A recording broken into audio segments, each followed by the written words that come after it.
Bismillahirrahmanirrahim. Assalamualaikum warahmatullahi wabarakatuh.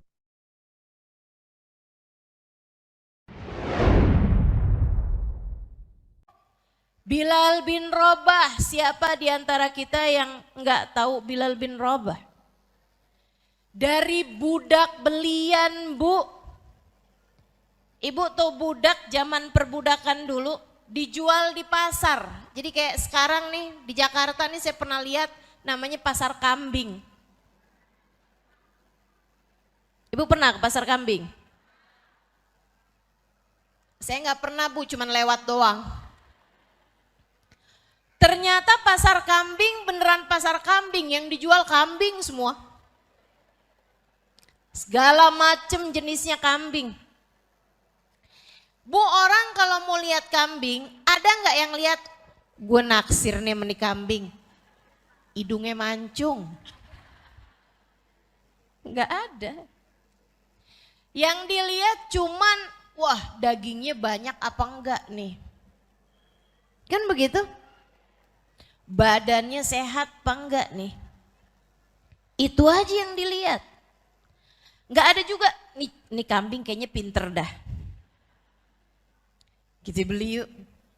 Pinter apaan? Pinter ngomong, ngembeknya lain dah tuh, dengerin dah. Nggak ada. Kambing dinilainya karena badannya aja, Bu. Bahkan bukan kecantikannya, bahkan bukan karena kecerdasannya.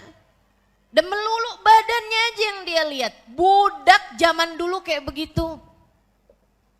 Jadi itu orang kalau pergi ke pasar bisa aja buat beli budak, beli orang. Zaman itu ya, Bu ya. Itu nanti kalau beli budak tuh, Bu, diteken-teken kulitnya. Biar tahu lembek apa keras. Ditarik-tarik rambutnya. Buat cari tahu keritingnya asli apa bikinan.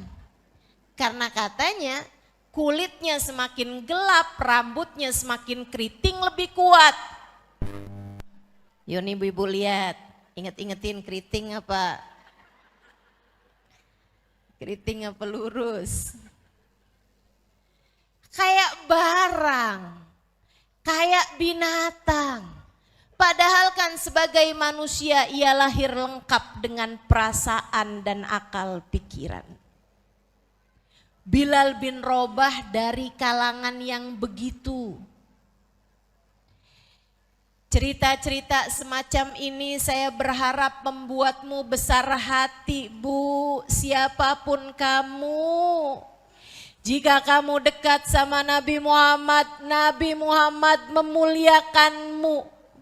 Nabi Muhammad meninggikan derajatmu.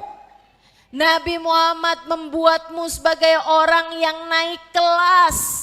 Tidak hanya di akhirat, melainkan sudah dimulai dari sejak di atas muka bumi ini. Kamu jadi bertambah mulianya, bertambah berkahnya, bertambah kebahagiaan dalam hidupnya, bertambah kebaikan hatinya, bertambah mustajab doanya. Apabila kamu dekat sama Nabi Muhammad. Dari budak yang dibeli, dilihat, ditarik rambutnya. Dari budak yang buat dijual dan dibeli, ditawar-tawar orang. Ibu-ibu seiku sekalian yang saya muliakan, Islam masuk ke dalam hatinya Bilal. Sampai membuat Nabi Muhammad di saat Fathu Mekah memerintahkan Bilal. Ya Bilal, itla' fauqal Ka'bah. Wahai Bilal, naiklah di atas Ka'bah. Wa adzin bin nas, dan azanlah wahai Bilal. Ibu, dari zaman dulu, Bu, dari zamannya Nabi sampai zaman sekarang, bahkan dari zamannya Nabi Ibrahim sampai sekarang, Ka'bah tuh nggak pernah jadi tempat yang biasa-biasa aja, nggak pernah. selalu jadi tempat yang paling dimuliakan di atas muka bumi ini. Sampai sekarang orang tuh kalau bisa masuk ke dalam Ka'bah itu kalangannya presiden.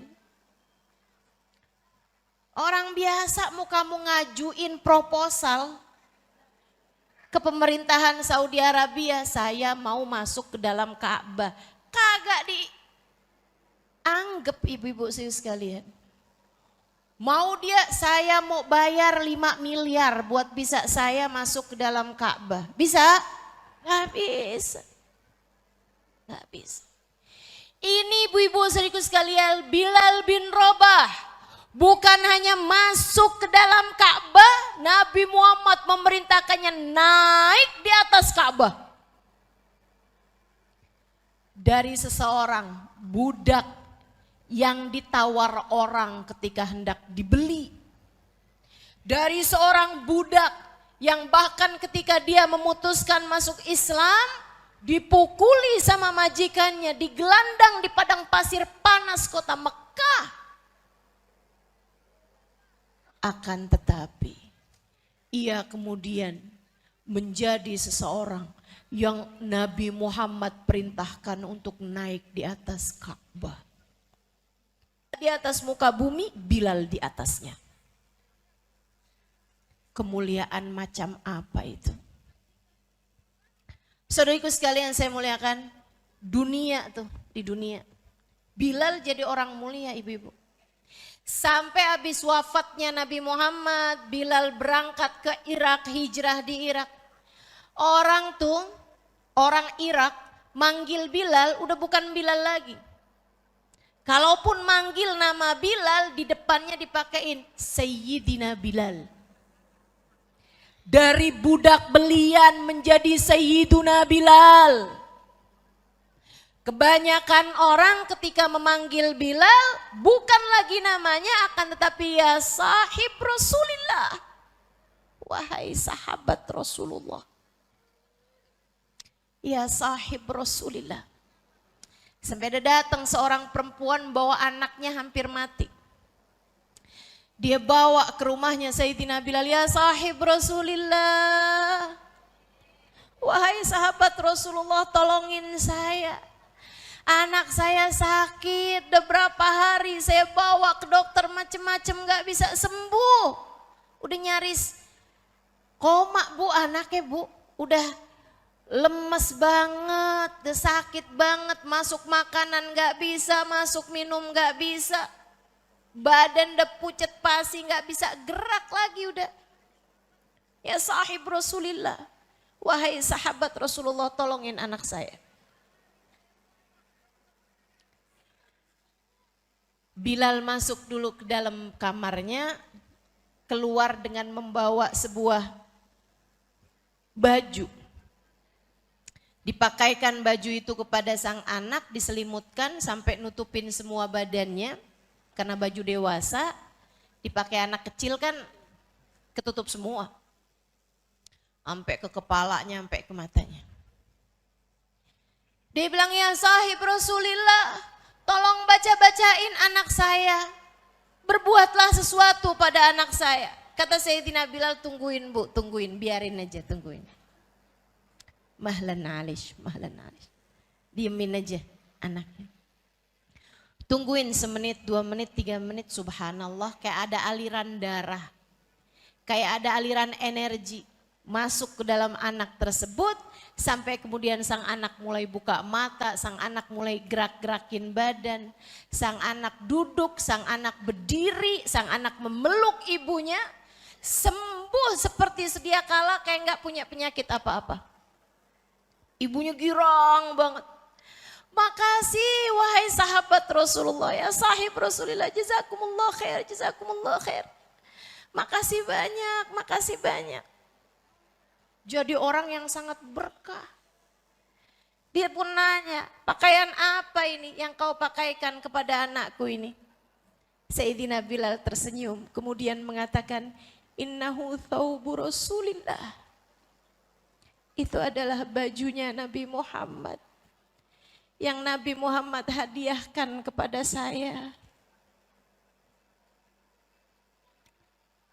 Ibu-ibu sekalian, Bilal jadi mulia karena Nabi Muhammad.